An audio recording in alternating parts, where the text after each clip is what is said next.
Well, welcome everybody. So, Dobry dana, dámy a pánové. I think that means good morning, ladies and gentlemen. I hope it does, anyway in Czech. That is the limit of my Czech. I'm conscious that we are dealing with different languages in the room, first languages, so I will try and speak as slowly and as clearly as I possibly can so that people can understand me. And the day is going to look like this. Like it or lump it, I'm afraid it's stuck with me for 2 days. And that consists of this morning, we'll be going through 2 sessions. One for most of you should be pretty light, really. This is just a refresher on some of the things that have been happening under BEPS, the main international changes, and some of the big developments that are going on. And then in the afternoon, the second session this morning, we'll be going into a bit more detail, looking at permanent establishments and some of the changes in definitions that are relevant there and how these affect some of the planning that might have been available to groups previously and some of the things we might be currently doing. Then in the afternoon I'm going to try something a little bit innovative if you don't mind, or even if you do mind, and that is we're going to do a case study, but I'm going to throw this out to everyone in the audience. So this is really your opportunity to apply a little bit of thinking to some of the things we've talked about and apply your own knowledge. And this is really important from my point of view because this topic lends itself very well to us communicating as a group. And the reason for that is, just so you know, I'm a director, I own my own company in the UK, I'm a part owner of a company called Obsidian Tax, that's tax consultants in the UK. We just advise on tax law, we work with Baker Tilly International, and we do some international tax and some UK tax, and I know what I know. But inevitably, what I know is from one particular focus, from one particular set of experience. What about what everybody here knows? And between us, we bring an awful lot of perspectives, don't we? And the biggest thing I'd like you to get out of the course, really, is the ability to communicate with each other and to leverage off the network that exists here, because that is powerful. If you download everything from my brain, well, that might be a bit frightening, but if you download everything from my brain, yes, you learn certain things about certain aspects of tax, but actually communicating with each other and using each other's knowledge and leveraging off that is actually a more powerful thing. Everyone agree with that, yeah? Okay, great. Just before we get into anything technical, just an apology if I seem a little bit distracted during any of this course. It's because back in the UK there are 2 big things going on in our world, and there are only 2 topics of conversation. And the first is something called Brexit. Has everyone heard of Brexit? Everybody know what Brexit is? Can anybody tell our government, please, what Brexit is? That would be quite helpful because they clearly don't know. So Brexit is one topic of conversation. And there's another topic of conversation which is sports related. Can anyone guess what that is? I enjoy audience participation, so anyone like to suggest what the sports related topic of conversation in England is at the moment? Any suggestions, ladies and gentlemen? World Cup?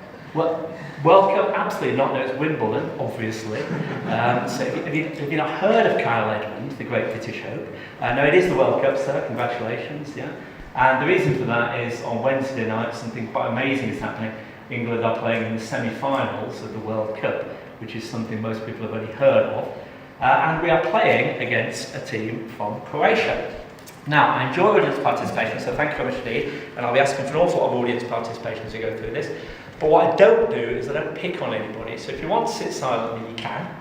Apart from, in this one case, can we have a Daniela Dobric-Stanovic in the room, please? Daniela, and you near the front as well. Would you kindly step up to the front, please? Do you mind?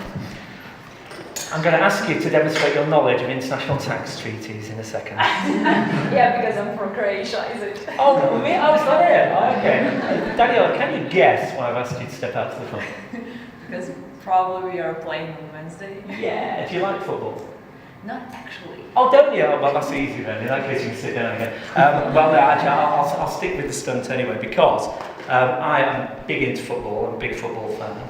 And although I'm way too old to do this kind of thing, on Wednesday night I will be I was planning on wearing this. And this is a shirt of a football club, my own football club, which is Leicester City. Has anyone heard of Leicester City? Became famous in 2016 when, against all the odds, they actually won the league. And when I bought this shirt, even though I'm way too old to do this kind of thing, of course what I did was I got the name and squad number of my favourite player put on the back. That's what you do, yeah?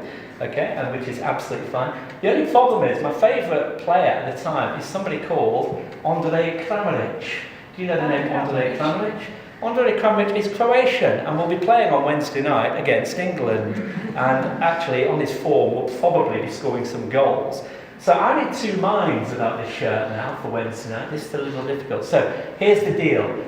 If you're participating well in the course, okay, and you're joining in with all the case studies and everything else, then you can take my Kramaric shirt and you can wear that on Wednesday night. How about that? Pity that I didn't bring any Croatian It's a pity, isn't it? Because swap pennants. Yeah. That kind of thing. It has been washed, by the way. Don't worry, I can wash it. You may sit down now. Thank you, Daniela. Well done. Okay, on with the real stuff. So what we're doing in this session is we're talking about key global tax developments that have been going on, and anybody stop me at any time. There are questions at the end if you'd like to join in. By the way, when we get to the question session, again, in the spirit of what I've just said, fine, I might be able to answer questions people have got. If I can't answer them, anybody who's got an answer, I want to hear it. Okay, so please do join in. This really is about sharing knowledge and getting the benefit of being part of the kind of network that we're part of. We are international. Let's take advantage of it. So what I'm going to be talking about in this session, this will take us through to about 10:30, something like that. What I'm talking about in this session is the implementation phase of BEPS, so base erosion and profit shifting. All of you, I'm sure, will be familiar with this to some extent. When I did the introductory course last year, some of this was relatively new to people that were all probably sick to death of this kind of thing. We're really moving on from the stage where there's been an awful lot of talk about what the problem is and what are we trying to do about it, to the stage of actually doing something about it. But doing something about it, implementation of international tax anti-avoidance rules, tax anti-avoidance rules, isn't that easy, is it? Who actually implements those rules? Has anyone here paid a tax bill to the OECD? Well, of course you haven't, because they don't introduce tax rules, they only make recommendations. Has anyone here paid a tax bill to the EU? No, you pay your tax to your local tax authorities, as do all companies and all persons of whatever nature. So how do you go about implementing, on an international level, anti-avoidance rules? And that's what we're looking at, because we're well into that phase now. And actually, there's been an awful lot of progress made with that. And one thing we're going to be talking about that is an important thing for members of the EU, which includes lots of representatives in this room, possibly not myself shortly. But for members of the EU, there's the EU Directive on tax avoidance. That's an important document and laid down some legally binding requirements of any EU member states, and I'll be talking about that in a bit.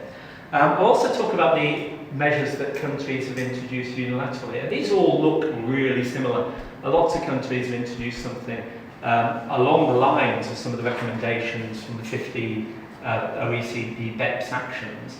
They've introduced something that echoes the requirements of that, and actually in lots of cases look very similar to the kind of things that the European directive has suggested that we introduce as well. And I'll talk as well about some of the practical steps that have been introduced, such as country-by-country reporting and mutual agreement procedures and things of that nature. I'll just say a little bit about these. These are the kind of the nuts and bolts of how you make all this stuff hang together. Because, of course, when you're dealing with anything on an international tax level, there's bound to be an element of compromise, isn't there? Because ultimately countries are sovereign. Countries can make their own tax rules, they can decide their own tax rates, and there's nothing in any of the BEPS changes that are going on that suggests that any countries are denied that level of sovereignty. So countries can still do their own thing. What is it they all agree on? They all agree that if there are certain mismatches, if there are certain ways in which different tax systems don't quite join up, then that distorts markets and gives opportunities for companies, for individuals, for other legal persons to do things and to undertake business which isn't really commercially driven and is done in a way that just exploits those mismatches. And it's that this whole initiative is intended to stamp out. But as you can see, there's a compromise to be had there, isn't there? Because nobody's suggesting that any of that treads on individual national sovereignty.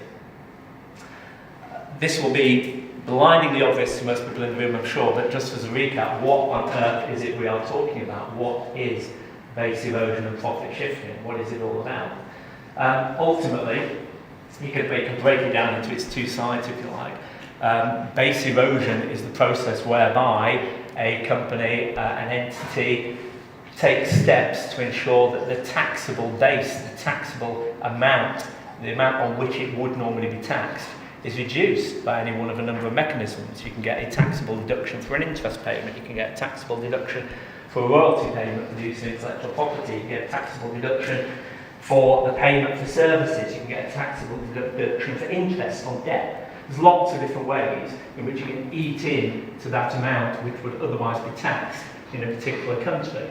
What happens to that amount that would be otherwise taxed in a particular country? It's shifted over to another jurisdiction. And guess what? A jurisdiction where the tax rate is a lot lower. That's all it is about. And we've seen lots and lots of high-profile examples of where companies have made use of international mismatches and international differences in the way things are taxed to mean that they can get some spectacular results. And we all know about Google, we all know about Starbucks, we all know about all these instances where companies with, on paper, enormous profitability end up paying very little tax in jurisdictions where they actually earn the majority of their profits. Everyone familiar with that, yeah? That's all it is about. There have been laws to prevent this kind of activity happening for decades, I guess. So most countries have transfer pricing regimes whereby if you move the intellectual property, if you move the Google name into Cayman or into Panama or somewhere where there's zero tax on the profit it produces, you can only do that at a price that properly reflects the economic value of that asset. So if you sell it into that jurisdiction, most countries' tax regimes already recognise the fact under transfer pricing principles that you have to recognise that for tax purposes in a sensible way, except they don't work that well. So a lot of the UK cases, when these scandals kind of hit in the UK, most people that don't work in tax were flabbergasted to find out that this wasn't something that had gone under the radar of the UK tax authorities, of HM Revenue and Customs. Far from it.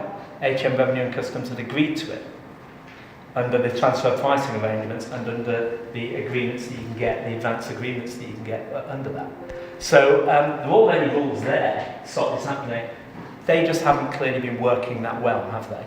And I think that's really to do with the fact that the world technologically moves on a lot faster than the tax laws do.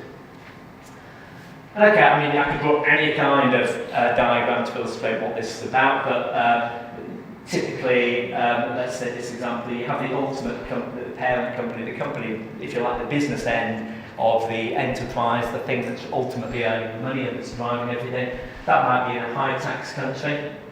But if in that country the control foreign companies, or CFC rules, we'll talk about those in a bit, aren't that effective, or there aren't any at all, then there may be opportunities whereby you can maximise some deductions in that country, and you can take value and assets out of that country and put them somewhere else. And ultimately where you put them is into a low tax country. This is the country where you're doing business, and that is also a high tax regime. So you don't really want to be taxed there. So you want to do the things, you set this up in a way that means that you're not automatically taxed there, so you're not a resident in that country for tax purposes, and you're also not a permanent establishment in that country for tax purposes, or if you are, the profits that you recognise there are as low as possible.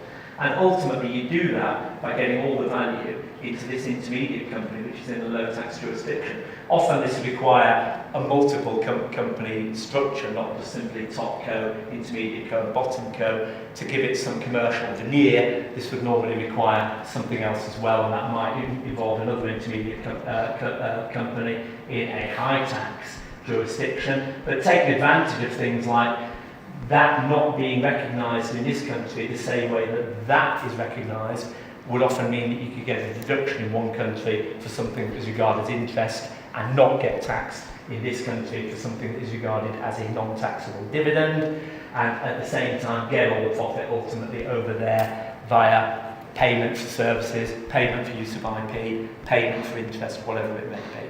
So you get structures like this that ultimately get the profit into the place where there's least tax, and that's you could draw up 1,000 different variations on something like that, but it would all ultimately look like that. And this is a very, very old problem, as we all know. This was somebody called JFK, blimey, who said this before even I was born. Recently, mobile enterprises organised abroad by American firms have arranged their corporate structures, aided by artificial arrangements between parents and subsidiary regarding intercompany pricing. Sound familiar? Intercompany pricing.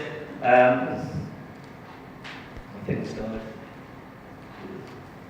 No. There it goes back. Intercompany pricing, the transfer of patent licensing, the shifting of management fees, I mentioned that, and similar practices in order to reduce sharply or eliminate completely their tax liabilities, both at home and abroad. So this is an old problem. There's been lots of legislation that's been around since that kind of time to combat it. It hasn't been that effective. We're getting into a period when there's a concerted international effort to tackle what's regarded as a problem a lot more effectively. And to date, there's been an awful lot of discussion about what this problem is. So there's been an awful lot of things that have been talked about what we can do about it. And there's been a lot of time spent on identifying what the problem is and defining it. And we're now moving into a phase really where we're actually doing something about it.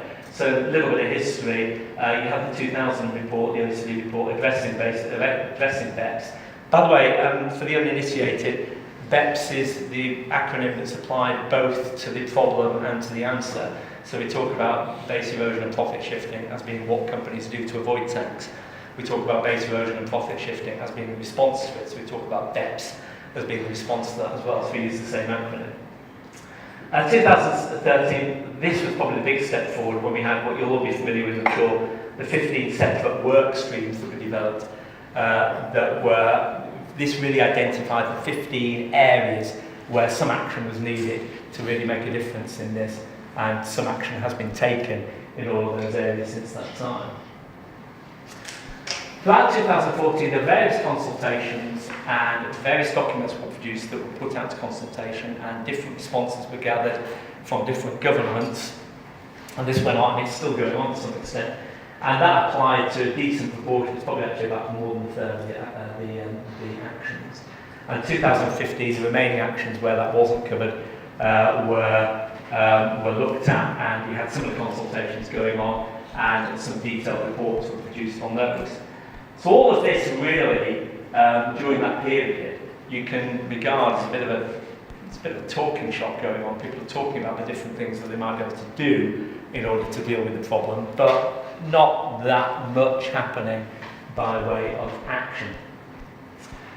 And what we're now seeing, and what I can be talking about in this session, is what is really now happening to make all of this work and to put things into practice. And it's not only to put things into practice, there have been practical steps put in place as well. That means that the changes that are being implemented by different governments and that are being implemented through changes to how double tax treaties work and through things like the multilateral instrument, which is a kind of blanket way of affecting all double tax treaties, as well as the implementation of those, the practical steps being put in place to monitor how that's working. So there's a constant feedback going on at the moment. So you'll see the rules in this area change and change and change and change again. Another feature of the rules in this area at the moment is that these apply largely to quite big companies. So they're normally quite large, quite high thresholds in terms of profitability, in terms of level of interest deduction, these kind of things. I mean, you're not in the front door of these rules unless you're quite large in size. I expect through that feedback procedure that those thresholds will reduce, and this will become increasingly something that applies to all companies. And with technological progress and the ability for monitoring and the ability of information sharing to be used in a more effective way, I expect that that's going to become a broader net, and you're going to have more companies that fall within this. And by the way, as I said, as I sort of intimated earlier on, implementation for this kind of thing isn't as easy as it sounds, is it? And implementing changes in this doesn't just rely on a particular authority making a decision. It relies on lots of different authorities with the power to make rules that affect how companies are taxed, taking coordinated decisions, otherwise none of it makes any sense. So how does that work?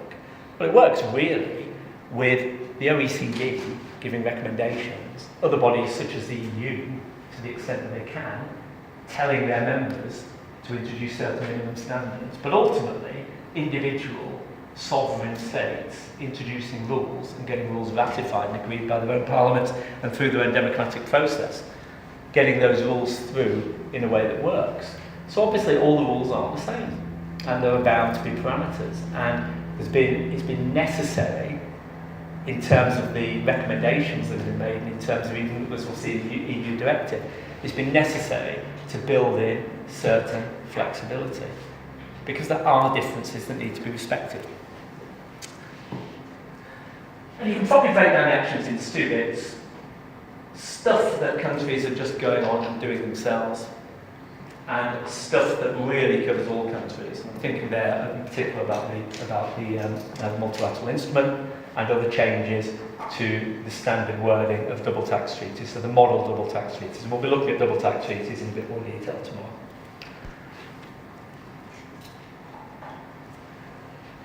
And like I say, two big things that are going on. There's lots of individual countries that, in line with the recommendations of the OECD or in line with the EU directive, have introduced their own changes in their own domestic tax code that move towards satisfying the requirements of the 15 action points that are laid down in the BEPS action plan. And there have been certain changes to tax treaties through the MLI and in the model form of tax treaties themselves, to mean that some of the provisions of tax treaties operate in a more effective way to stop some of the abuses that we've seen previously. So they're the two big headings, I guess. I mean, ultimately, what this is about is it's really together countries changing the way they think about this whole thing and recognising that unless they actually work together and coordinate their efforts, none of this makes any sense. And so it's partly making domestic legal changes and introducing certain minimum standards in, for example, transfer pricing methodologies, and introducing rules that, for example, restrict the maximum amount of interest deduction that can possibly be taken in certain areas. It's about countries making those changes in a coordinated way. It's about these countries agreeing that tax treaties are going to have to recognise the problem of BEPS and have to be drafted in a way that means that they, prima facie, are in a position to tackle the worst aspects of BEPS. And it's about ensuring that countries are able to share information and that people actually know about what's going on. Because that's been a big feature of international tax planning. You rewind a couple of decades, and the fact of the matter is, the question, I hate to admit this, but the question I frequently got asked by clients, if they would set up a structure or they'd have something, I don't know, an Isle-of-Man company, or they'd have a Maltese company with a UK subsidiary, the question I'd most frequently get asked in meetings was, well, how will anyone know? And now, obviously, that's a horrible one to get as an advisor, because you say, I have to stop you there. That's not the base on which I advise. You have to assume everybody knows. But of course, the client didn't think that way. And they were quite well placed not to think that way. Because actually, how would anybody know? And the reporting and the ability for different tax jurisdictions to actually know about what was going on in other tax jurisdictions was limited. And so people have exploited that. Companies have exploited that to some extent, and information sharing and practical steps that have been taken to ensure that information is more readily available to different tax jurisdictions are a fundamental bit of some of the changes that have gone on. And just looking at the 15-point, by the way, you can analyse this in about 1,000 different ways, but looking at the 15-point BEPS action plan, one way in which people have sort of broken this down is to look at it in terms of substantive changes and procedural changes that are required under this. Now, you can talk about this however you like, but I mean, ultimately it does come down to two big things. The BEPS action plan involves, on the one side, technical changes that restrict exactly what people can legally do, and we'll look at some of those in a bit, and on the other side, it deals with practical changes that mean, for example, the reporting is more open and that there's the ability for tax authorities to have some scrutiny of what is actually happening. And if you break it down, there you go, helpfully colour-coded. And you can sort of think of them as this way. The top 5 there, we've talked about as being substantive changes. So hybrid mismatches, which I'll come on to, CFCs, which I'll mention in a bit, interest reductions and financial payments, which I'll mention a bit, and things that might be covered by a GAR, so kind of aggressive tax planning. And all of these require domestic law changes as well as treaty law change in the case of hybrid mismatches. Now, eventually, I don't know why it says no changes required in some of these, but short transfer pricing outcomes in line with creation, with value creation to do with intangibles, transfer pricing in relation to risk and capital, and transfer pricing in relation to other transactions. Well, there are actually domestic law changes that are going on in relation to those. These ones are really to do with largely to do with getting the right information to tax jurisdictions, in particular 11 and 12. And 14 is really to do with what you then do when you've got everything working the way that you want it to be working, how you actually practically resolve the situation when people don't agree about how a double tax treaty works. And we'll be talking a bit more about that when we look at the double tax treaty changes tomorrow. You can think of it as being those 2 big sides, kind of technical changes that are required and changes that are more to the practical workings of all of this and the information sharing. To make all of this work, there's another side to this as well, which there's been some focus on over the last couple of years. The first is there's a mechanism by which countries can be required to have what they put in place reviewed by their peers. So anybody that is a member of the BEPS Inclusive Framework, of which there are now 160 members, I'm told. Anybody who wants to be a member of that, and there are certain benefits in being a member of that. If you want to be a member of that, you have to voluntarily agree that any member of that can undertake a peer review of some of the changes that you've undertaken and report on those, and kind of give you helpful suggestions for how you might want to improve the anti-avoidance measures that you put in place, or tell you that the whole thing isn't working, whichever it may be. And we've also had some focus on BEPS monitoring groups. Anybody know about the BEPS monitoring groups? Anyone know what that is? You raise your hand if you know what the BEPS monitoring group is. No? Okay. There are an awful lot of kind of organisations and entities that pop up in the context of BEPS, and it's a good idea to try and get your head about around what all of them are. These are actually playing quite a big role at the moment in giving feedback to different jurisdictions about how they're doing with introducing some of the measures that are intended to tackle cross-border avoidance. But they're not a government organisation. This is just an organisation of independent researchers and tax experts. And they're actually sponsored by tax justice organisations and charities. So that's who pays for what they do. So organisations that are really campaigning for better fairness in tax systems across the world, they pay for these guys to go out and independently look at what's happening in different countries and report back on them. So that's quite a good way in which countries are getting feedback. So it's not entirely independent. I mean, this is taken from, well, it's independent in a sense, but it will come from a particular standpoint, which is that, exchequers are being robbed of valuable tax dollars or pounds or whatever it is, which could be used for good purposes or could be used for the national interest. They're being robbed of those by greedy organisations. That's the kind of standpoint it's coming from. And the BEPS monitoring group is, like I say, is paid for by people that will be coming from that position. But they are collating different information, undertaking different research, and then reporting back on that. And there's some response on the back of that.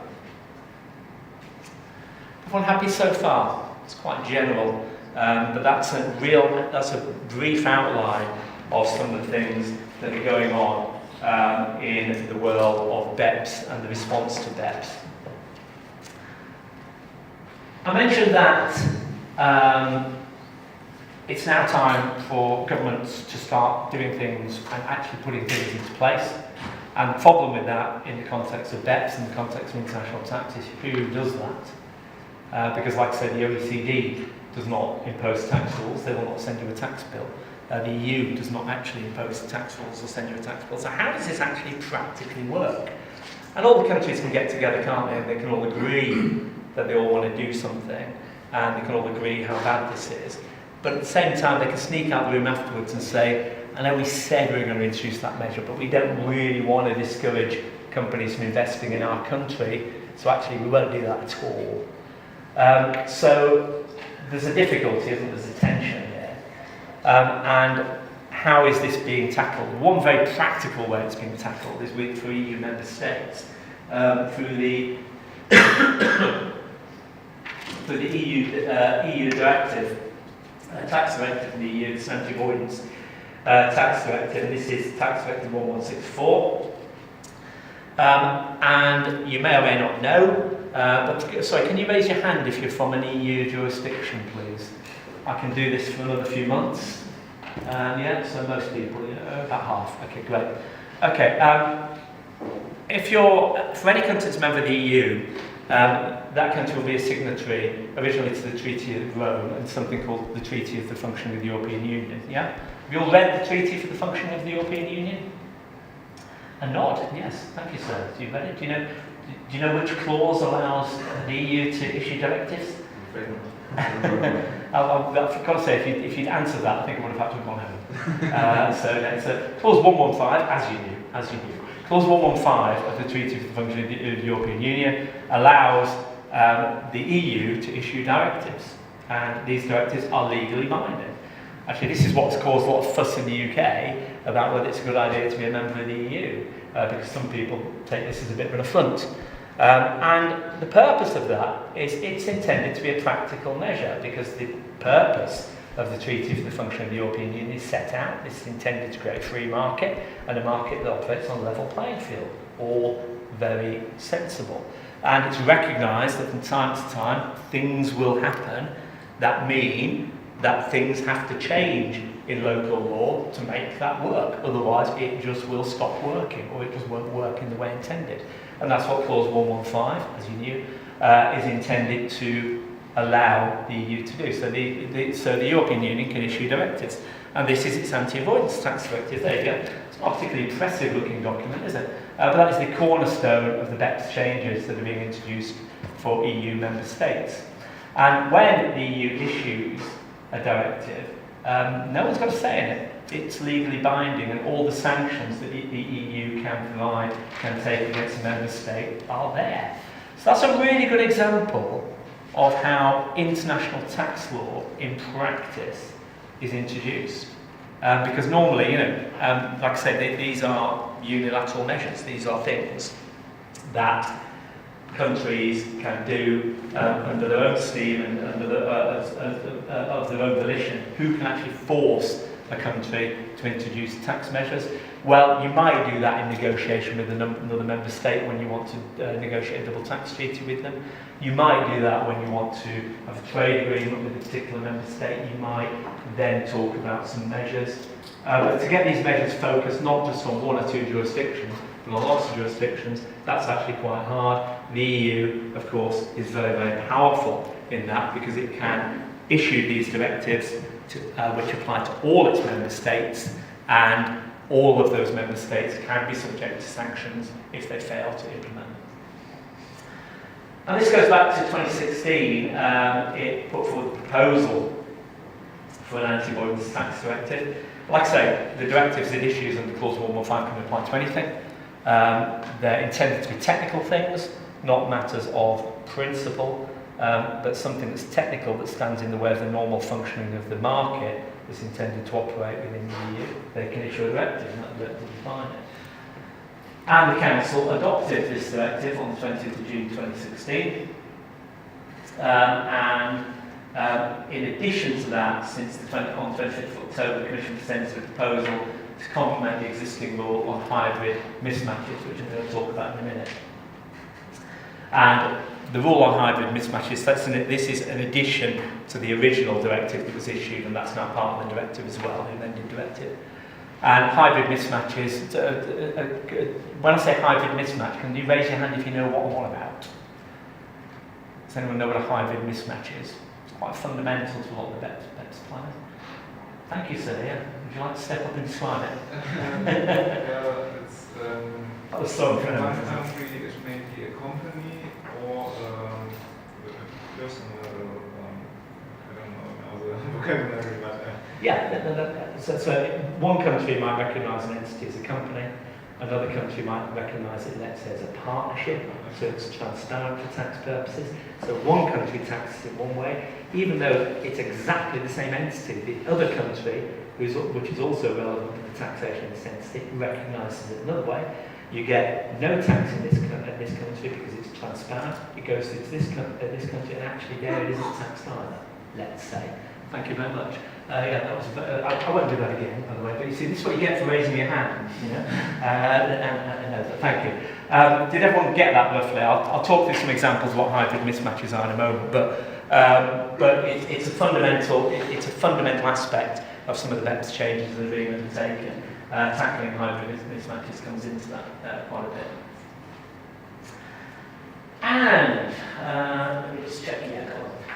The tax directive actually lays down 5 legally binding anti-abuse measures. And like I said, they are legally binding. It's legally binding on the member states. The member states have to introduce each of these 5 anti-avoidance measures. And we'll talk through each of them in a moment.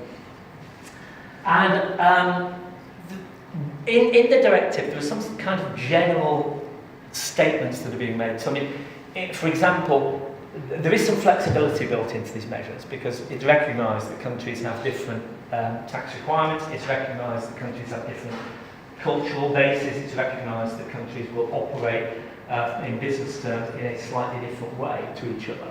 And that is recognised in the EU directive. So it's not completely prescriptive. It does allow some wiggle room, some movement in one direction or another. So it is possible for countries to introduce slightly differing measures. And some of the general statements within the directive make the point that this is really targeted at aggressive tax planning. So it's really the stuff that's going to make a big difference to the revenues of different countries and really is achieving something that no one in their right mind would seriously think was intended by the original design of the tax statute. Every country's got to have these in place by 1st of January for next year. And the EU, so the UK actually, has kind of led the way in this. Before these measures had made it into the directive, when they were still part of the proposals and the recommendations that were coming out of the OECD, the UK had introduced some quite effective measures, particularly on interest deduction, but also on hybrid mismatches. And these are quite familiar to UK tax advisors. So, give ourselves pats on the back there. The UK leading the way on some of these changes. And Romania, because they also introduced them in Romania. Thank you very much indeed. Do you want to just tell us what changes Romania has introduced? Interest deduction, control for a foreign company, transfer of assets, tax residency, and so on, and the anti-abuse rule. Yeah, great. So it's the general anti-abuse law as well, yeah? Okay, which is, that's pretty much a full set. I think you're only missing one. Yes, it was a considerable change of the fiscal code in 2019. I'm sorry, is it? It was a considerable change of the fiscal code in 2019. They also changed the taxation of individuals, so the fiscal code came in after. Great, okay. You might not have all heard that, but the point that's been made by my colleague is that Romania has, we can fight it out about whether the UK or Romania has actually led the way there, but we'll call it a draw, okay, probably a bit like Wednesday night. Penalties again, no. Romania, and there are other jurisdictions as well that have introduced pretty much a full suite of these kind of changes. And so Romania has got an exit tax, which we'll talk about in a moment. CFC will control foreign company rule, an interest deduction restriction, and a general anti-abuse rule. I'll be talking about all of those individually in a moment. So, and I'm sure actually if we went around the room, we'd find that most jurisdictions have made some progress on the introduction of those kind of rules within narrower or wider parameters. So, you know, we wouldn't be, I'm afraid we can't claim moral high ground on our own. There'll probably be quite a few people saying the same thing. And these are the five areas which have been mentioned. In fact, I think you mentioned four of them. Although the UK doesn't have the switchover rule either. It doesn't. I'll talk about that in a moment. But there's not a specific rule on that. It's just a limitation of an exemption that exists. These are the five rules. The CFC rule, Control Foreign Company. CFC, I'm afraid, is an overused acronym. Depending on where you're from, CFC could stand for chlorofluorocarbon, which was big in the 1980s when we were looking at climate change. It could stand for Chelsea Football Club, if you're from London like I am, or it could stand for Control Foreign Company. The Control Foreign Company is what CFC refers to for the rest of this presentation. And this is the simplest rule, really. It just normally means that where you have a company in a particular jurisdiction and it sets up a subsidiary, the simple mechanism of transferring some business down into that subsidiary and having that business run in a subsidiary based in a lower tax jurisdiction, that is prevented by the CFC rules.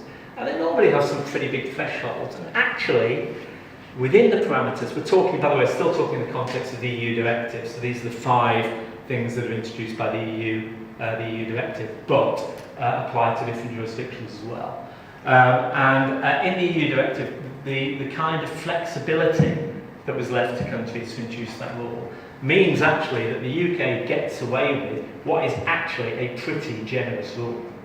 Because in the UK, to fall within the CFC rules, you have to get through certain what are called gateways, and then there are lots of exemptions within that as well. So that if you have a genuine finance company set up in a non-UK jurisdiction, a low-tax jurisdiction, that falls outside the rules. The way the rules basically work is that if you are within the rules and you have profit that is arising in a company which is a controlled foreign company, there's normally when control is normally defined, it varies, but in the UK it's 25% and more ownership. In the UK means it's controlled for this purpose. If you've got some profit that's arising in that controlled foreign company, that's just brought back into the host country and taxed under the normal tax rules in the host country. That's broadly how those rules work. But lots of them, the UK included, do have some quite generous exemptions and let-outs. Does anybody know what a switchover rule is? Switchover rule, I'm saying we haven't got one in the UK, but actually I'll tell you the closest thing we have got. It's intended to apply to a situation where you have one country that doesn't deduct any tax on the payments coming back to the host country. So you've got what I'm calling the host country, the original country where the business is being taken. That country starts doing business in another jurisdiction, maybe through a subsidiary, maybe through another entity, and then receives a payment, and this hasn't suffered any tax in the country where you're doing business. The switchover rule is intended to do this. It's intended to recognise the fact that you've got a let-out from tax outside your own country. And if that's the case, you've got to tax it in your own country. And so the best example I can give of that is in the UK. In the UK, where, because these rules are slightly rarer than some of the other rules I'm going to talk about, but in the UK, you've got a situation where most company dividends, most dividends received by corporate are completely exempt, unless the dividend you receive is from a blacklisted or grey-listed country. So unless it's from one particular jurisdiction where the tax rate is below a certain rate, usually zero. And in those circumstances, it won't then be exempt in the UK, it will be taxed in the UK. That's an example of a switchover rule. The only reason I said we haven't really got a switchover rule is there's very little rule about that. All it is there's an exemption, and then HMRC will publish some extra material to say, by the way, HMRC stands for HM Revenue and Customs, that's the UK taxing authority. HMRC will publish some material to say, well, that's fine, you get this exemption when you receive a dividend, but not if it comes from any one of these countries. And there's a list. Yeah? Does that make sense? That's what a switchover rule is. Exit taxation, as my colleague from Romania described, there's a rule in Romania relating to this, there's a rule in lots of countries relating to this. And this was put as one of the 5 principal changes that countries should introduce because really this is linked to intellectual property. What this is intended to stop is intended to stop you transferring an asset that's actually worth an awful lot of money and selling it again into another jurisdiction without any tax penalty. And the UK didn't actually need to introduce this rule because it's been there for years. So if you have a UK company that owns an asset, so let's say you have a company that was started in 2000, it developed some brilliant new idea, it's got a patent on its books, it's now worth hundreds of millions of pounds, so that patent is worth hundreds of millions of pounds in the UK. If that company becomes non-UK resident, then the gain is triggered. So the company is treated as though it's sold and reacquired the patent. So the gain is triggered automatically. Make sense? And that's how most exit rules work. I'm guessing the Romanian one works in a similar way. That's where a company changes residence. If an individual goes abroad, that doesn't apply. So it doesn't apply to individuals. But a company, either the company itself goes non-resident, or the company transfers the asset to another group company, but a non-UK resident group company. There was case law about that, about whether that applied to EU group members, but generally you will have a tax charge when that's transferred into group. Okay. So everyone happy with what an exit tax charge is? Yeah. Oh, I keep losing my dot. Interest limitation, you may all be familiar with this, is logical enough. Do you remember one of the basic things that we talked about? There would be a mechanism whereby you would erode the profit base in a particular country. You would set up an arrangement whereby you were getting an interest deduction in the country where the taxation rate is high, and that interest would be paid to a jurisdiction where either it wasn't recognised for tax purposes or where the tax rate was low. Simple preventative measure on that. Countries being told under the EU directive, member states being told to introduce a limitation on the maximum amount of interest deduction that you can get. And the UK rule mirrors quite closely the EU directive because there is some flexibility involved on this. So you can have different parameters, you can have different absolute amounts.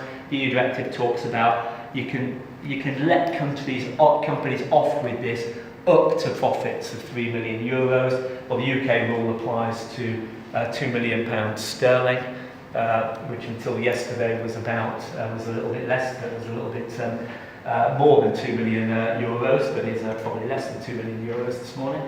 And it's certainly less than the €3 million, which is the limit that the EU is suggesting. And that rule applies in a slightly more complex way. You can have not only that applied to the profits of a particular company, you can apply that on a group basis as well. And either by reference to, it's limited to there's an absolute limit on that, but it's also a percentage of EBITDA, so the earnings before tax, interest, depreciation, amortisation. So you look at the company, and you can apply that on a group basis as well. And lots of countries have a rule that works in a similar kind of way. And probably the most controversial one of the lot is a general anti-abuse rule. Do you all know what a general anti-abuse rule is? Yeah? A few nods. Please nod if you know what it is. Otherwise I don't know if my microphone's broken. So a general anti-abuse rule, people know what it is, yeah? Can you raise your hand if your tax code has a general anti-abuse rule, please? Not many. Not many. I promise I won't ask you a question. I've set a terrible precedent, so honestly, picking on you after you raised your hand helpfully. I won't ask anybody to explain it, okay? It's self-explanatory what a general anti-abuse rule is, I suppose, but I will say something about it anyway. This is intended to be, you stop a man in the street and you ask them about Google not paying any tax, even though it's got all these profits, and how do they react? You go, that's terrible, that's awful, that shouldn't be allowed, that's really bad. That's kind of what a general anti-abuse rule is intended to do. It's intended to be a sort of catch-all tool where something that's happening that just shouldn't be allowed, that just can't be right, that's just really unfair, the governments are allowed to apply that, stop it. What's the problem with that? What's the problem with that? I'm going to impose a rule on all of you now.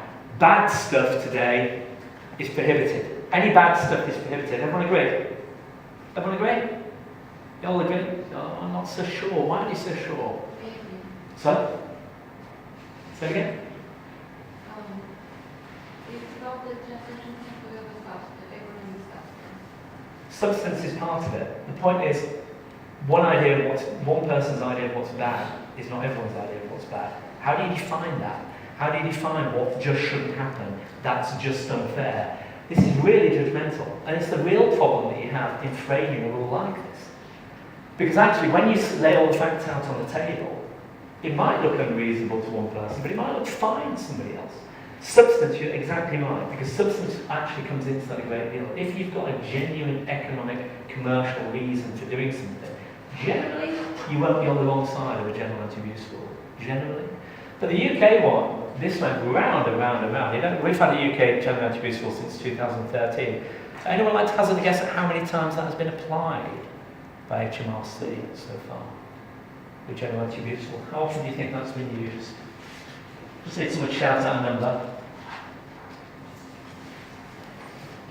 Anybody?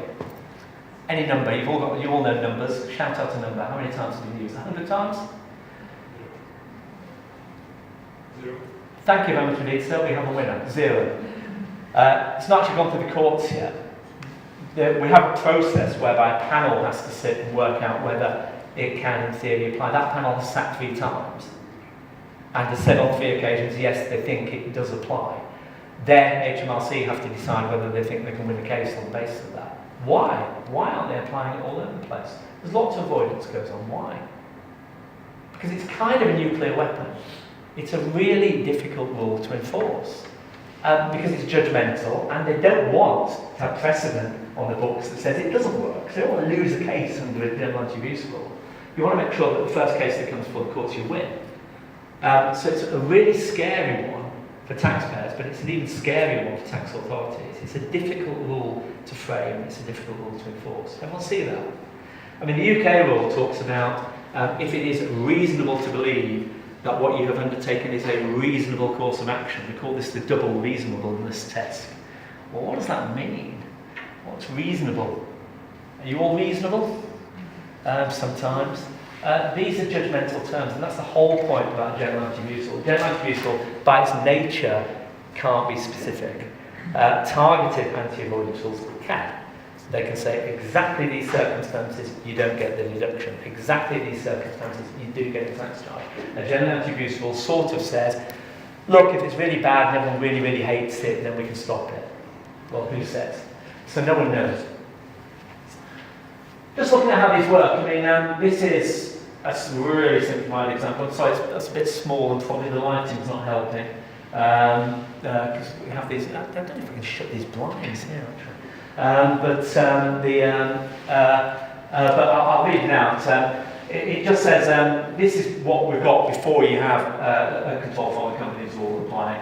Companies are able to shift their profits to dependent companies in low tax countries, reducing the profits. It says in the EU, but it's in the home jurisdiction, whether that may be.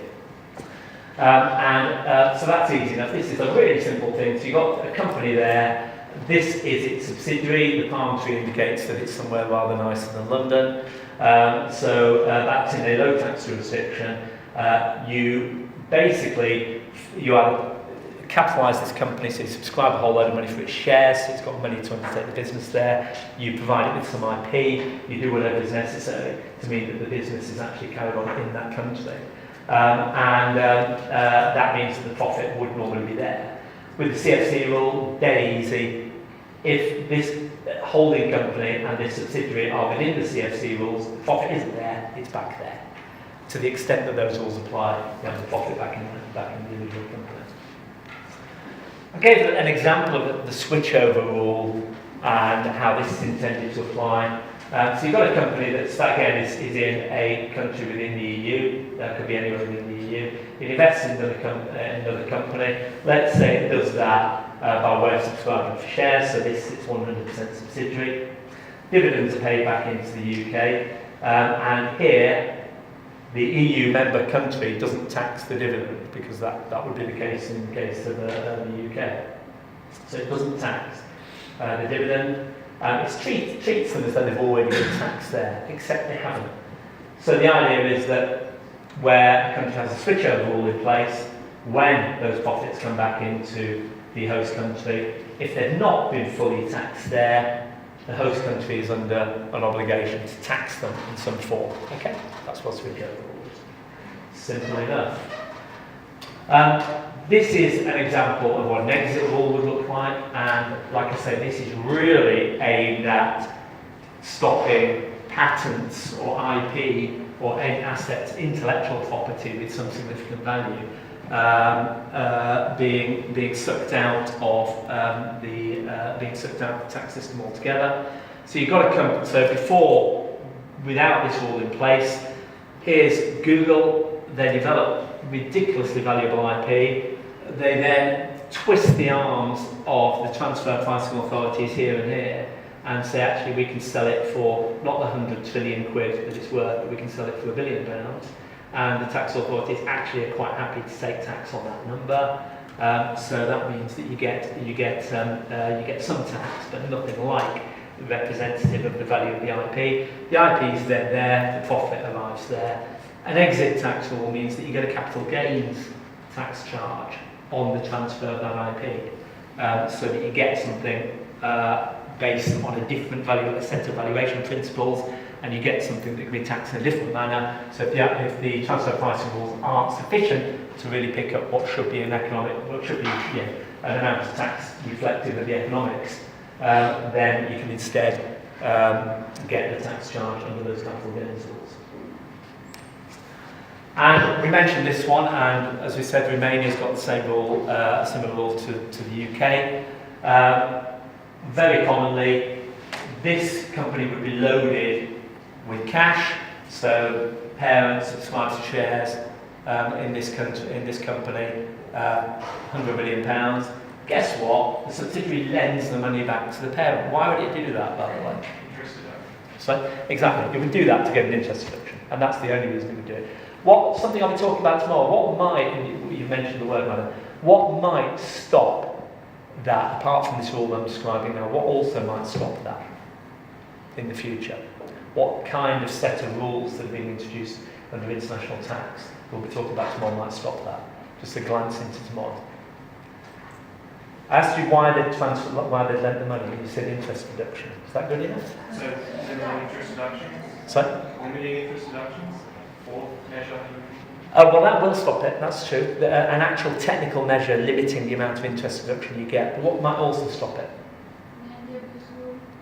Yeah, so the general anti-abuse rule might, and substance. The fact that under double tax treaties, most double tax treaties, as we'll be seeing tomorrow, won't limit the deduction, won't limit any withholding on the payment back of the interest.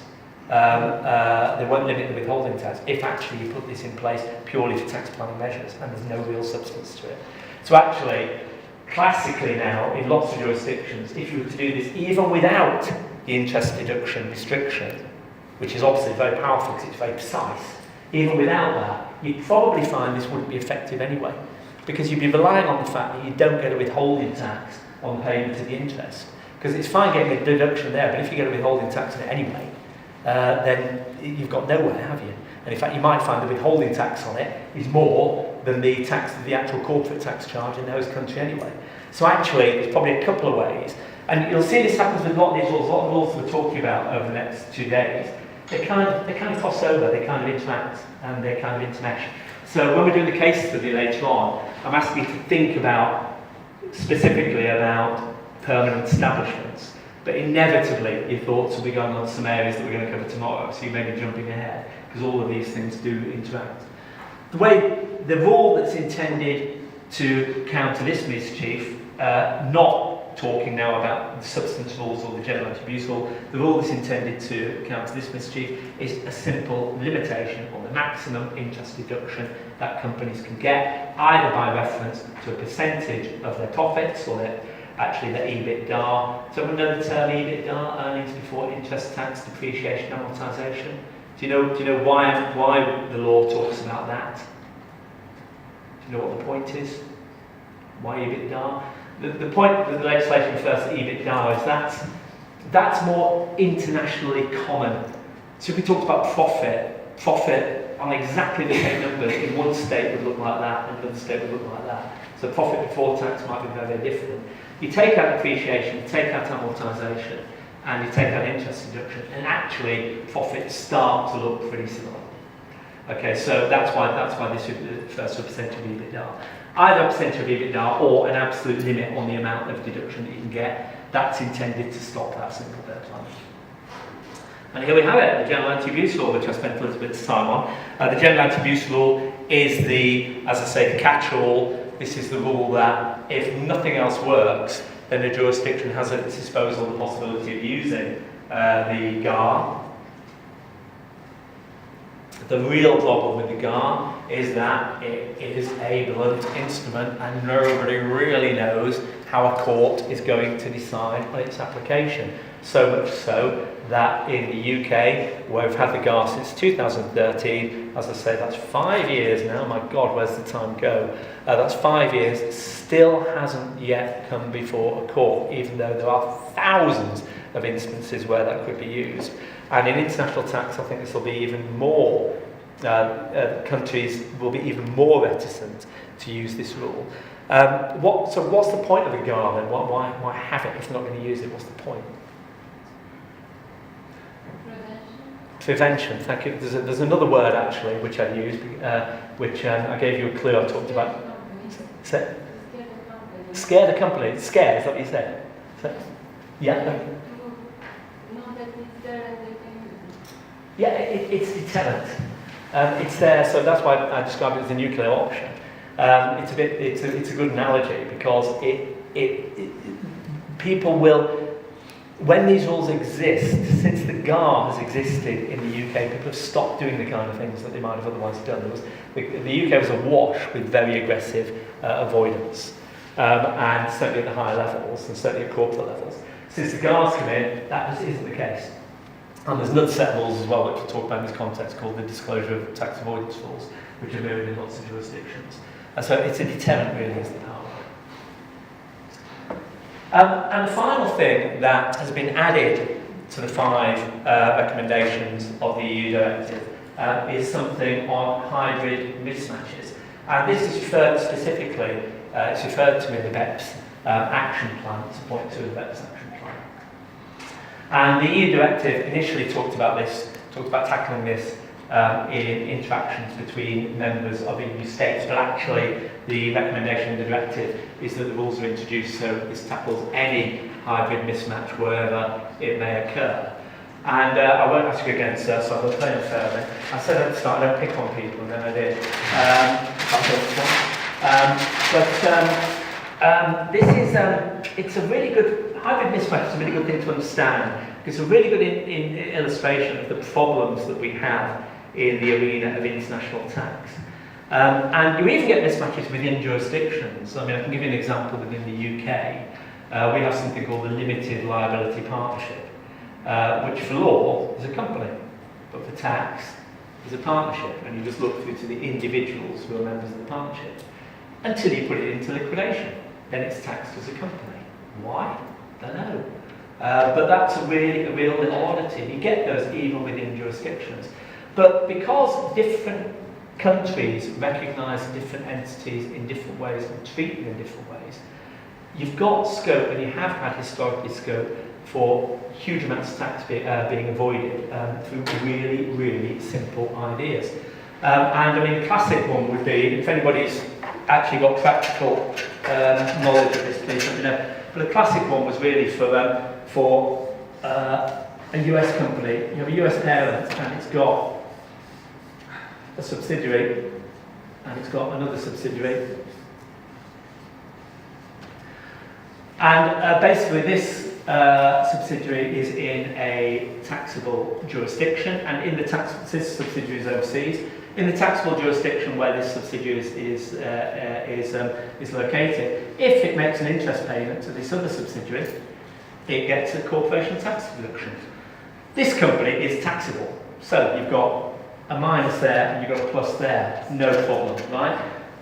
Symmetry, so that's fine, isn't it? Tax deduction, taxable. Everyone happy with that? No problem at all. Except in the US, this is transparent. So there's nothing under US tax law. As far as US tax code is concerned, that company did not make the interest payment, that one did. And there was nothing under US tax law to mean that you look at how this company is treated. So the US is also treated as though it's made an interest deduction. So you've got interest deduction, but only taxable once. So you've got 100 plus 100 minus 100, which on my maths leaves 100. So even all you've done is transferred money from one group company to another. You've got a corporation tax deduction.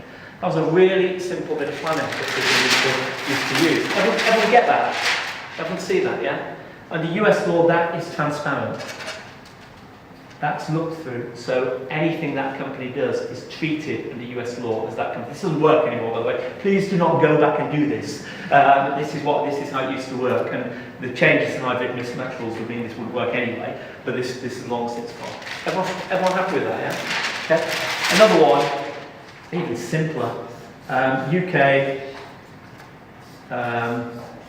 non-UK.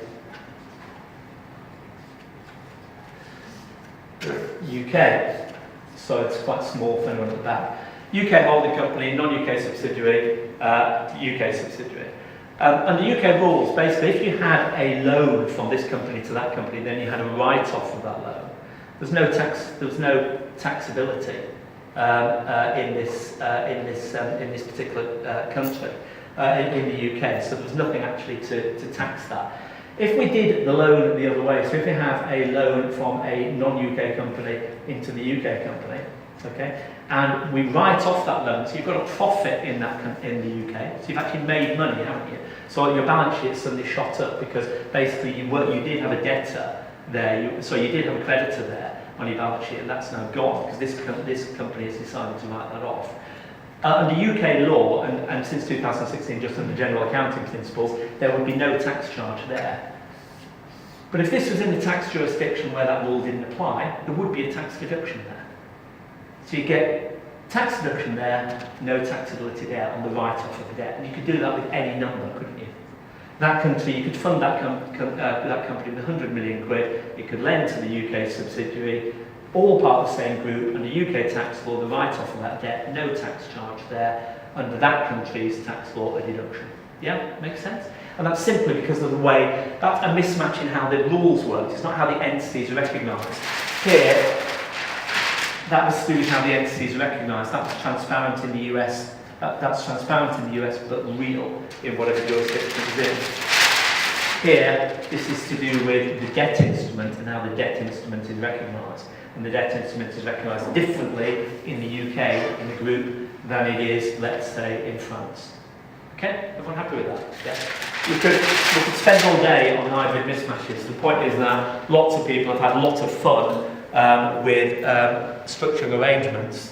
I've left my clip behind somewhere. With structuring arrangements whereby they take advantage of the fact that one thing is recognised one way in one country and differently in another country.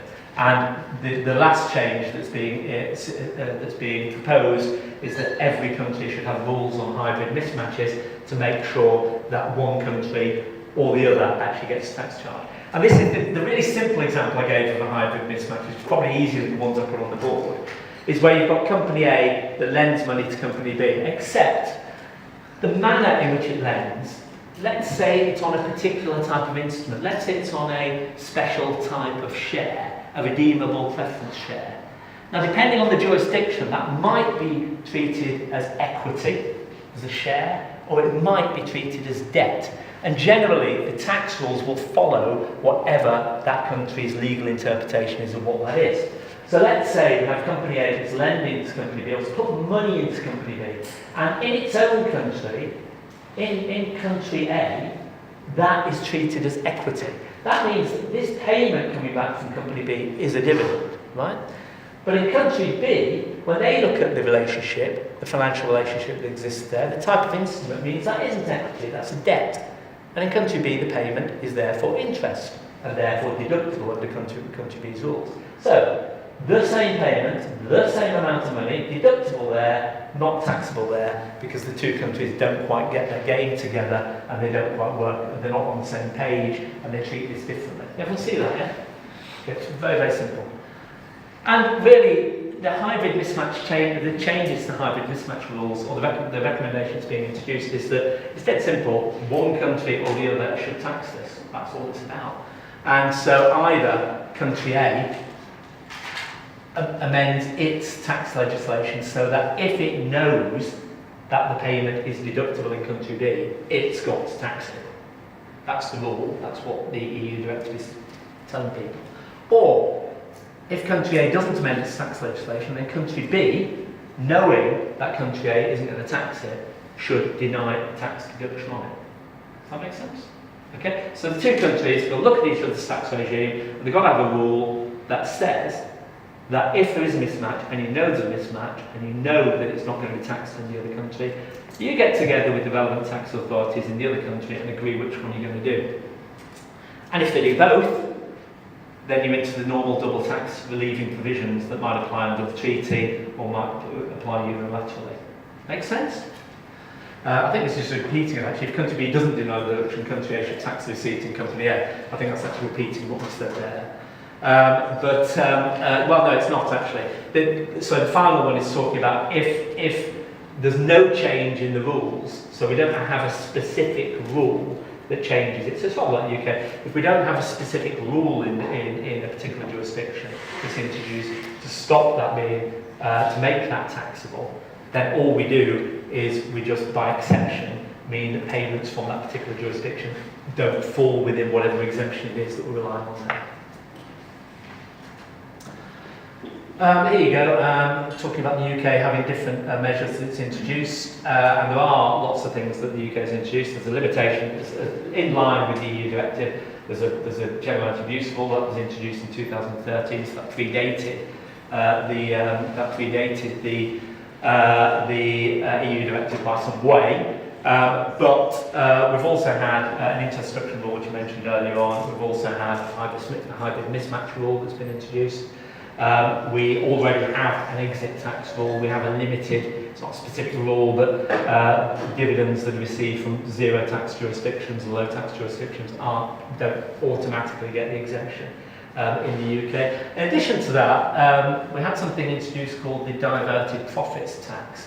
And this again, it sort of overlaps with things that are already there, because this is a bit similar to the controlled foreign company rules, except it would apply in situations where the CFC rules don't apply. So we don't need to control a company that undertakes this. If we find a way of undertaking business through a company based in a lower tax jurisdiction, but it's really UK business. We find a way of carrying on a trade, and the classic one will be a property development trade. So we fund a company in Malta with hundreds of millions of pounds that invests in the UK property market, develops it and makes a profit, but the profit is recognisable in Malta. Lots of people did this that way. And if you have the residents of the company in Malta in the right way, and you do it so you don't create a permanent establishment, or you make sure that the profit's attributable to the permanent establishment below, then you can end up with tax only in Malta. If you do that, then you're likely to fall within that tax charge. Again, that's quite high parameters. You've got to have a couple of million of profit before you're within that in the first place. It's not that high. And it's got to be a trading activity as well. But that's quite an effective rule. And a big one is country by country reporting. Does anyone know about country by country reporting? Is this stuff, yeah? Okay, great. So we've got a couple of nods. Okay, great.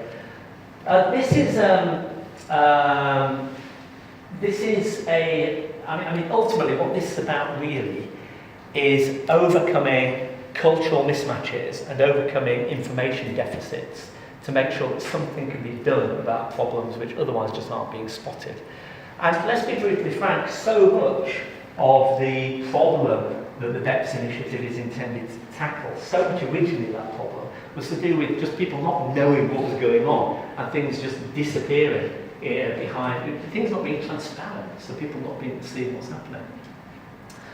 And Do you remember when you joined that grouping that if you were opening yourself to peer-to-peer reviews, so somebody can come along and have a look at what you're doing, and one thing they will look at is whether your country-by-country reporting standards are working in the right way. I'll tell you what's the way this happens in the UK. It's ultimately intended to show there's transparency. I mean, designed to ensure the right amount of tax is paid in the right place. Well, we could have that as the tagline for the whole thing. Ultimately, the country-by-country reporting element of this is intended to ensure that the right information is being given, and information that people can make some sense of, because countries have different reporting standards. I know, you know, we do have common reporting standard now, but countries still have to some extent different reporting standards that can be applied. We've seen there are different ways that things can be recognised in different countries. Are you sure that globally, when you look at it on a country-by-country basis, the amount of profit that you've got recognised in all those different countries and the amount of tax that's being paid, does that stack up? That's really what this is about. And it's intended to be, again, we're starting at the top, so the objective is sort of limited to some extent. It's kind of, you know, let's catch the low-hanging fruit, let's tackle where the problem really is the scariest. So it's targeted initially at big groups, 750 million euros for accounting periods ending beginning after the 1st of January. Our taxing authorities, HMM and Customs, have issued some guidance on this, and that's where it is if anybody wanted to find it. And what this relies on is you look at what is the ultimate parent entity. This is how the UK laws are intended to work, and they're very in line with other countries' rules. So you look at, this would apply where a top UK entity of a multinational group is resident for tax purposes. In that jurisdiction, or has permanent establishment in the UK, it's got to file a country-by-country report where the UPE of the group is resident for tax purposes in a country that does not require to file a country-by-country report. The UPE of the group is resident for tax purposes in a country that either has entered into an international agreement, but has not entered into specific arrangements to exchange CBC reports, or HMRC doesn't think the exchange arrangements with that country are working. In other words, what we're saying is, if the ultimate parent entity is in a place where we're not sure we're getting the right information, or we're not sure we're in a place to get the right information, then that company is required to file, to undertake country-by-country reporting. So it's really targeting it at those situations where we don't think we're getting the right information at the moment. And where a report is required, it's required on all of these items. So this is what the report needs to talk about. Tangible assets, number of employees, accumulated, so shareholder funds, the capital, income, so deferred tax, income tax actually paid, corporate income tax on corporate, so corporation tax actually paid, profit and loss before tax, and that's in each of the countries in which it operates. It's to be filed with the country where the UPE is resident, or if that country doesn't require a filing of the report, then what you can do is there can be another requirement so that another tax jurisdiction can place the obligation on that UPE to file a report with it instead, and those reports can be shared with different tax jurisdictions. They can be shared with different tax jurisdictions, so the IRS or somebody else can ring up and say, we want to have a look at your country-by-country report for that particular company. But unlike the normal accounts of companies, they're not public, so you don't have to break it down for members of the public. The sharing is actually quite tight. So it's 6 months from the filing deadline. So if somebody has an interest in what's happening with a particular company, if a tax jurisdiction has an interest in what's happening with a particular company, then we've actually got that long to ask for that information to be shared. They've only got like 6 months from the filing deadline. And it's intended that that window reduces to only 3 months. I'm not quite sure why that is so tight, actually. I'm quite surprised with that. I expect if people suspect there's greater abuse going on, for which this would be a good deterrent or a good mechanism for unveiling, then I expect those time limits may increase. Everyone happy with that so far? Great. One thing I'll talk about is something practical, which is what's called this is dispute resolution and the mutual agreement procedure. The problem is that where we have rules that work effectively cross-border, and which mean that companies and sometimes individuals are facing tax charges which previously they might have thought they were capable of avoiding, and where we have tax treaties operating in a different way, what happens when you don't agree with the outcome?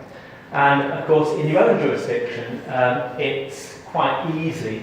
And what you do is you go through your own tribunal procedure, or you go through your own court system, or whatever it is, to get justice from what you see as the wrong that has been done to you by the tax system. That's what you do. So in the UK we have a tribunal system that's open to taxpayers to use that. If you get a tax bill and you don't agree with it, that's what you do. You apply to the tribunal, that gets listed, you go before some judges, they listen to your case and they decide it. Yeah. So what do you do when it's multinational? What do you do when it crosses borders? And you might be disappointed to hear that you can't actually go along to a big building with MAP on the outside and knock on the door and go in and say, can we use the mutual agreement procedure, please? There isn't actually a particular forum in which this carries on. What it is that countries between themselves agree that together they will cooperate to ensure that there are mutual procedures that exist by one tax authority talking to the other. So it's one competent authority talking to the other, and by agreement coming up with a way in which they can do that. They can come to an agreement on it. And it's recognised that at the moment there's a mutual agreement procedure there, and it is already open for me to go along to HMRC and to ask them to talk to the Belgian tax authorities and agree who actually has the taxing rights over this, because we think it's Belgium and you're saying it's the UK, and Belgium is saying it's Belgium and you're saying it's the UK, and they're being double taxed, and actually the double tax relief provisions don't seem to apply. Please sort this out. You can already do that, but it doesn't work particularly well. It's recognised it's quite cumbersome, and that it hasn't really led to something that gives an effective outcome. The intention is really that all countries are being encouraged to throw some resource into this and to improve the procedures that do exist. And there have been some improvements that have been made on those procedures. There's some rules laid down about time limits, for example, on when how long countries have got to actually come to an agreement on that. So, this is Article 25 of the OECD Model Treaty. This is the Model Tax Treaty. We'll talk about tax treaties tomorrow. And this sets down some rules on this. And it says that any party to a bilateral tax agreement will have to comply with Article 25. And they'll be entitled to present a case to the competent tax authority in the state of residence. Okay?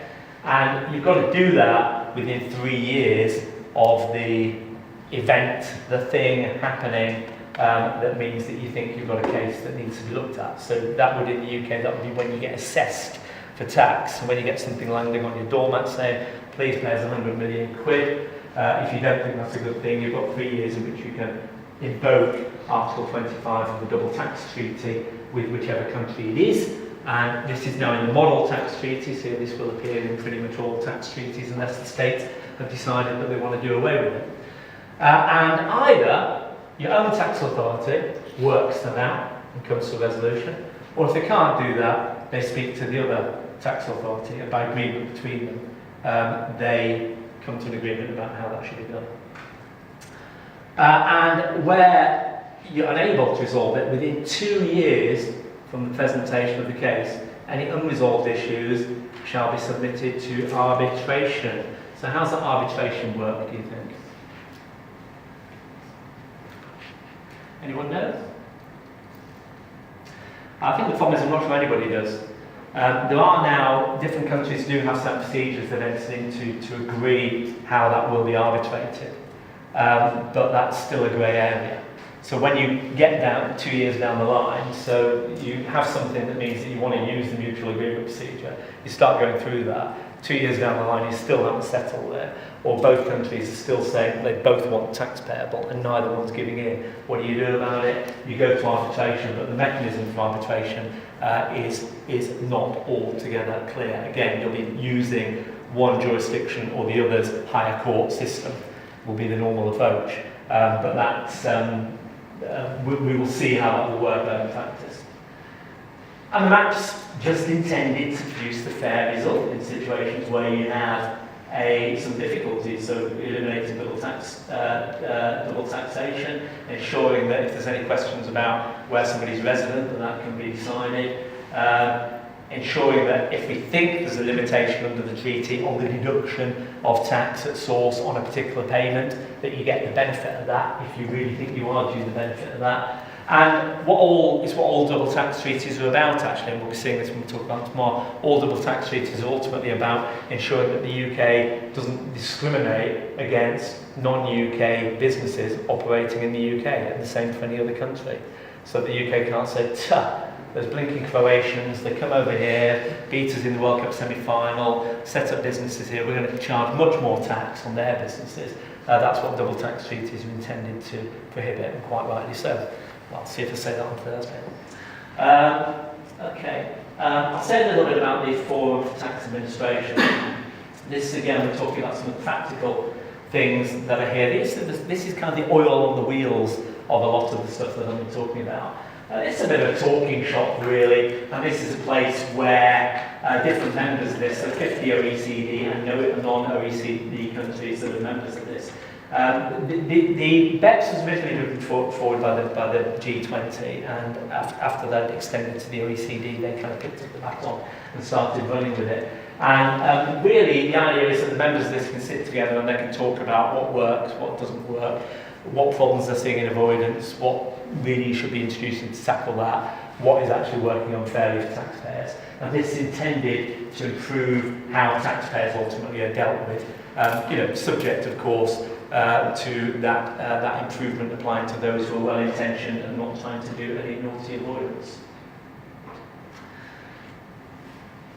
And there's several things that the Forum on Tax Administration is tasked with, and like I said, it is a talking shop to really be able to identify where there are some risks to the taxes, some risks to the taxpayers. It's also intended to assist with the exchange of information. So any members of the FTA can participate in this, the Joint International Task Force on Shared Intelligence and Collaboration, and that's a task force that sits and works out how we actually make sure that different jurisdictions are sharing information in the right way. 38 members of that, 38 different countries' tax administrations take place in that. And it's really to encourage that, it's to encourage the members to collaborate on the measures that they're bringing forward, because as we're seeing, unless all jurisdictions are sort of echoing what the other jurisdictions are doing, none of it makes any sense.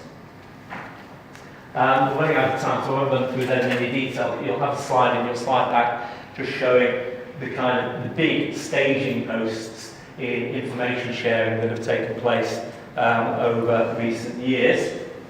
And a couple of these are directives that I've talked about, and that's a directive, that's the EU Savings Directive. And we've also got FATCA, which some of you will know all about, which is obviously the US legislation. All of this element of it, the information sharing side of the BEPS initiative is extremely important, because ultimately a lot of the abuse that's gone on, a lot of the mischief that's gone on historically it's not been caused by it, it's been helped by the fact that information doesn't really flow in the right way. And that question I used to get asked my clients 20 years ago, how will anyone ever know? Although it wasn't a question I could answer apart from saying, assume they will know. Actually, it was a pretty good question from the client's point of view, because nobody knew how anybody would know.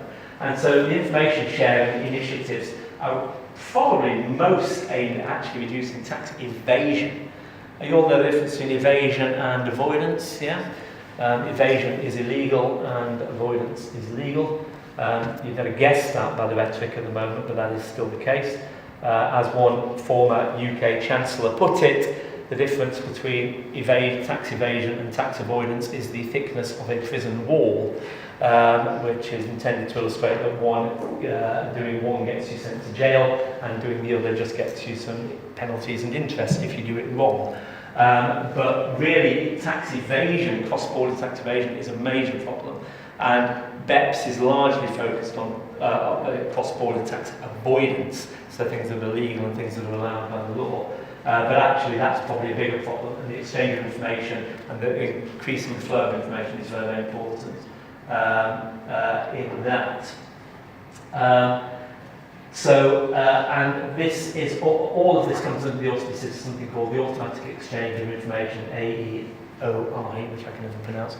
The AEOI and the different elements of that, but that is an important part of the BEPS initiative.